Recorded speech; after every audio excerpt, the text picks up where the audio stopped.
എനിക്കെന്താണെന്നറിയില്ല കേട്ടോ, ഹാങ് ചെയ്തതായി ഇങ്ങനെ വീടിൻ്റെ ഫ്രണ്ടിൽ പ്ലാന്റുകളിടാൻ ഭയങ്കര ഇഷ്ടമാണ്. പണ്ട് പെറ്റൂണിയാണ്, അത് കഴിഞ്ഞപ്പം നമ്മുടെ ഹാങ്ങിങ് പറയുകയേ വേണ്ട കേട്ടോ. മഴ നനഞ്ഞു കഴിഞ്ഞാൽ പിന്നെ പോയി, അതിൻ്റെ ഉള്ള സൗന്ദര്യം അതേപടി തീർന്നു കേട്ടോ.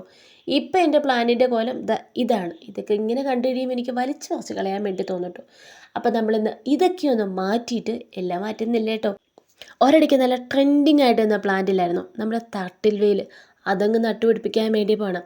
അതാകുമ്പോൾ പിന്നെ മഴ നനഞ്ഞാൽ വെയിൽ കൊണ്ടാലോ ഒന്നും കുഴപ്പമില്ല. പൊട്ടമിക്സ് വെയിറ്റ് കുറയ്ക്കാൻ വേണ്ടിയിട്ട് നല്ല രീതിയിൽ നമ്മുടെ അറക്കപ്പൊടി എടുത്തിട്ടുണ്ട്.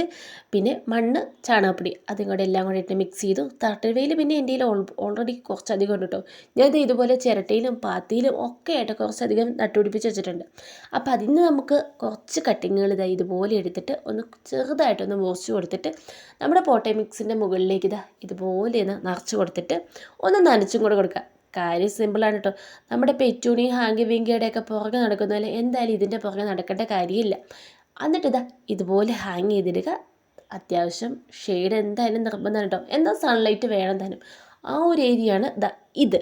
നമ്മളൊരു 5 പോട്ടാണ് പ്രതീക്ഷിച്ചത്, പക്ഷേ ഒട്ടും കുറച്ചില്ല, ഒരു 7 പോട്ടിലേക്ക് ആക്കി നിർത്തിയിട്ടുണ്ട് കേട്ടോ.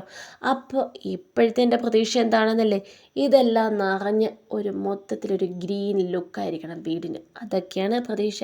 എന്തരാകുമോ എന്തോ, കണ്ടറിയാം. എന്തായാലും നമ്മുടെ ഹാങ്ങി വിങ്കയുടെയും പെറ്റൂണിയുടെയും പുറകെ പോകുന്നാൽ ഇതിന് പോകേണ്ടി വരില്ല.